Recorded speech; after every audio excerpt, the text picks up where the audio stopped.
قيل أن الشعب المغربي ساعدنا البارح وإحنا قلال الخير. احنا دفعنا الثمن من أجل تحرير الشعب المغربي. احنا دفعنا الثمن. ما زالوا في هذا القاعة ناس أحياء كيف تخلوا عنا. ليس الشعب المغربي الذي تخلى عنا أثناء حرب التحرير، عندما تعاهدنا بأننا سنخوضها حربا شعوى حتى نطرد الاستعمار. فماذا وقع؟ وقع اتفاقيات مع الاستعمار الفرنسي، وقعد الشعب الجزائري وحده في الساحة يقاتل بكل استماتة.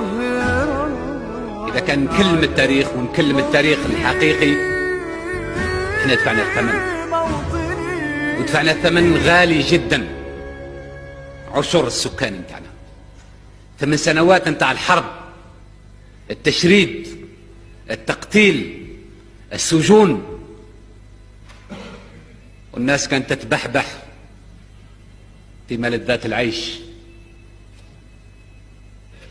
الواقع نعم، هذا التاريخ،